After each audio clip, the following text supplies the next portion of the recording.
you ever taken a healthy cutting, placed it carefully in water, waited 3 weeks, and watched absolutely nothing happen?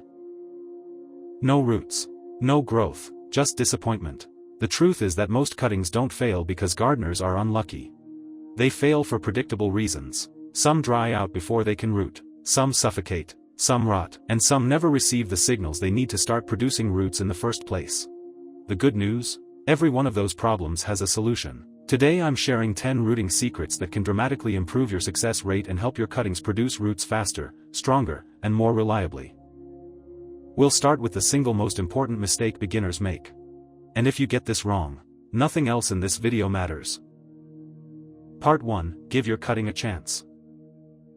Secret number 10, the node rule, the root factory. If you've ever had a cutting sit in water for weeks without doing anything, there's a good chance the problem started before it ever touched the water. It started with where you made the cut. Every successful propagation begins with a node. A node is the point on a stem where leaves, buds, aerial roots, or branches emerge. Think of it as the plant's root factory. This is where many plants contain the tissues capable of producing entirely new roots. And that's why experienced propagators obsess over them. The classic beginner mistake is taking a cutting from the middle of a bare stem. The cutting may look healthy, but if it lacks a viable node, rooting becomes much less reliable. It's a little like trying to build a house without a foundation. The solution is simple.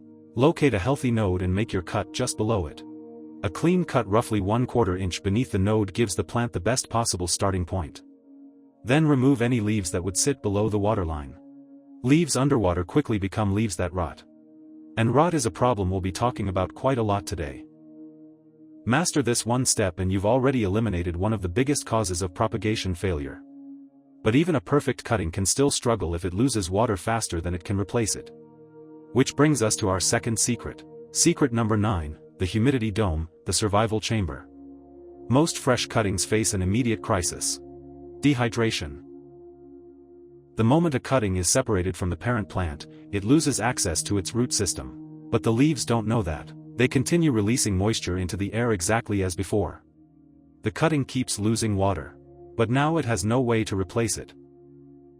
That's why so many cuttings suddenly wilt, collapse, and die long before roots ever appear. The solution is surprisingly simple. Create a miniature greenhouse, a humidity dome. This can be as sophisticated as a propagation chamber, or as simple as a clear plastic bag placed over the pot. The goal is the same. Trap moisture around the leaves, slow water loss, reduce stress, and give the cutting time to focus on growing roots rather than merely surviving. You'll often know it's working when condensation appears on the inside. The cutting is essentially sitting inside its own little cloud. A surprisingly comfortable arrangement. Just remember to provide occasional ventilation to prevent fungal problems. Because unfortunately, survival is only the first battle. The next challenge is getting those roots to actually start growing. Secret number 8, the bottom heat trick, the root accelerator. If you want roots faster, give them warmth. Most gardeners focus on the leaves. Experienced propagators focus on the rooting zone. Because root formation is driven by biological activity. And biological activity speeds up when temperatures are favorable. Cold cuttings often just sit there, not dying, not growing, just waiting. Warm cuttings get to work. A rooting zone maintained around 21 to 24 degrees Celsius can dramatically improve root initiation in many common houseplants. Professional growers achieve this with heat mats. But home gardeners often discover simpler solutions. The top of a refrigerator, a warm utility room, any location providing gentle, consistent warmth. The key word is gentle. We're encouraging growth, not cooking the cutting. Combine warmth with humidity and you've created something remarkably close to ideal rooting conditions. Now your cutting has a node. It has moisture. It has warmth. It finally has a chance. But unfortunately, many cuttings don't die from dehydration. They die from something far more common. Part 2, stop rot before it starts. Secret number 7, perlite propagation, the oxygen method. If root rot has ever ruined your propagations, this secret may completely change the way you propagate. Most people assume roots need lots of water. And they do, but they also need oxygen. A surprising amount of oxygen. This is where perlite shines. Perlite is a lightweight volcanic material that holds moisture while maintaining large air spaces around the cutting. In other words, it provides both of the things roots desperately need: water and oxygen. That's why many propagators achieve stronger, healthier root systems in perlite than in standing water. The cutting stays moist, the stem stays aerated, and the conditions that encourage rot become far less common. A clear cup filled with moist perlite can become one of the most effective propagation tools you own. Simple, cheap, and remarkably effective. But perhaps you're committed to water propagation. In that case, the next secret is essential. Secret number 6, oxygenated water, the breathing jar. Most propagation jars look perfectly healthy. The problem is what you can't see. As water sits stagnant, oxygen levels gradually decline. The water becomes less suitable for root growth and more suitable for the organisms that cause rot. Your cutting is essentially trying to breathe in a room that's slowly running out of air. The solution? Keep the water fresh. Changing propagation water every 3 to 5 days replenishes oxygen and removes much of the bacterial buildup that can develop over time. It's one of the simplest improvements you can make. Yet it's often overlooked. Some enthusiasts even use aquarium air pumps to continuously aerate their propagation containers. But for most gardeners, regular water changes are more than enough. Fresh water, fresh oxygen, healthier roots. Sometimes the simplest solutions really are the best. But if rot is your biggest enemy, we're only getting started. Secret number 5, cinnamon, the bodyguard. Let's clear up one of the biggest myths in propagation. Cinnamon is not a rooting hormone. It doesn't tell a plant to produce roots. So why are experienced gardeners constantly recommending it? Because rooting isn't just about growing roots. It's about surviving long enough to grow them. Fresh cuttings are vulnerable. The moment you make a cut, you've created an open wound. And in a warm, moist environment, fungi are always looking for opportunities. That's where cinnamon comes in. Cinnamon contains natural antifungal compounds that may help suppress some of the organisms responsible for stem rot. Think of it as a bodyguard rather than a root booster. Its job isn't to create roots. Its job is to protect the cutting while the roots develop naturally. Simply dust the freshly cut end before planting. It's inexpensive, easy to use, and many gardeners swear by it. But if cinnamon is the bodyguard, our next secret is the cleanup crew. Secret number 4, hydrogen peroxide, the cleanup crew. Sometimes a propagation jar starts heading in the wrong direction. The water becomes cloudy. The stem softens. And you get that sinking feeling that rot is about to win. Hydrogen peroxide can help. Used carefully, it serves 2 useful purposes. First, it helps suppress some bacteria and fungal spores. Second, as it breaks down, it releases oxygen into the water. And as we've already learned, oxygen is one of the most valuable things a developing root system can receive. The important word here is carefully. More is not better. A small amount of standard 3% hydrogen peroxide is all that's needed. Too much can damage delicate root tissue. Used occasionally during water changes, it can act like a maintenance crew, keeping conditions cleaner, healthier, and less inviting to rot. At this point we've dealt with dehydration, we've dealt with rot, we've dealt with oxygen. Now it's time to focus on the thing we're actually trying to create. Roots. Part 3, supercharge root production.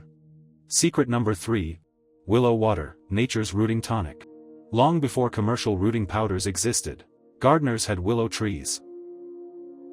And they noticed something fascinating. Willow branches seemed capable of rooting almost anywhere.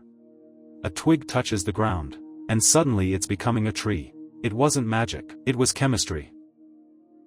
Young willow growth contains compounds associated with root development, along with natural substances that may help support a cutting's defenses against disease. The result is a homemade rooting tonic that's been used for generations. Making willow water is surprisingly simple. Collect young green willow twigs. Cut them into small pieces, cover them with hot water, and allow the mixture to steep for about 24 hours. The resulting liquid can be used to soak cuttings before propagation or to water newly planted cuttings. Is it a miracle cure? No, nothing in propagation is. But many gardeners find it improves success rates and gives cuttings a stronger start. And if you don't happen to have a willow tree nearby, you may already have the next secret growing on your windowsill. Secret number 2, aloe vera, the healing gel. Aloe vera has spent centuries building a reputation as a healing plant. And it turns out that reputation isn't limited to people. Fresh aloe gel contains a range of compounds that may help protect a cutting while also supporting healthy cell growth. In practical terms, it acts a little like a natural protective dressing. When you dip a freshly cut stem into aloe gel, you're coating that vulnerable wound with a substance that helps reduce stress and may discourage certain pathogens. At the same time, the cutting gains access to a variety of naturally occurring compounds that support growth. Using it couldn't be easier. Slice open a healthy aloe leaf, collect the clear inner gel, dip the cut end of the stem, and plant as normal, simple, natural, and surprisingly effective. Now before we reveal the final secret, let me ask you something. Which propagation method gives you the best results? Water, perlite, soil, or something completely different? Let us know in the comments. And if you're enjoying the video, subscribe to the Herbal Discovery for more practical gardening tips, useful herbs, productive plants, and simple ways to grow more with less. Now let's finish with the technique that removes almost all of the risk. Secret number 1, air layering, the near foolproof method. Every secret we've discussed today starts with the same assumption. You've already taken the cutting. Air layering breaks that rule entirely. Because instead of rooting the cutting after you remove it, you root it before. That's what makes this technique so powerful. The stem remains attached to the parent plant the entire time. It continues receiving water. It continues receiving nutrients. It continues living exactly as before. The only difference is that it's quietly growing a brand new root system. To do it, select a suitable section of stem. Wrap a node or shallow wound with moist sphagnum moss. Then cover the moss with plastic to hold moisture in place. You've effectively built a tiny greenhouse directly on the stem. Over time, roots begin developing inside the moss. And once a healthy root mass forms, you simply cut below it and pot up your already rooted new plant. No panic, no shock, no waiting to see if it survives. The roots are already there. For larger plants such as monstera, rubber plants, and fiddle-leaf figs, air layering can feel almost unfair. The success rates are often dramatically higher because you're removing one of the biggest risks in propagation. Which brings us to the most important lesson in today's video. Notice something interesting about these 10 rooting secrets. Most of them aren't really about rooting at all. They're about solving problems. The node provides the rooting point. The humidity dome prevents dehydration.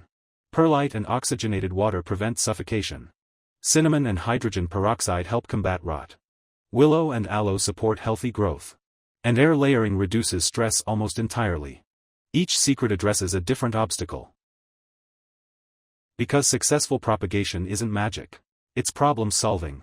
The healthier and less stressed your cutting is, the more energy it can devote to producing roots. And when you stack several of these techniques together, the results can be remarkable. Will every cutting root? Probably not. Even experienced propagators lose plants from time to time. But your odds improve dramatically when you understand why cuttings fail in the first place. So grab a pair of scissors, choose a healthy plant, and give one of these techniques a try. You might be surprised how quickly a single cutting turns into a whole collection. Thanks for watching. Go get those hands dirty.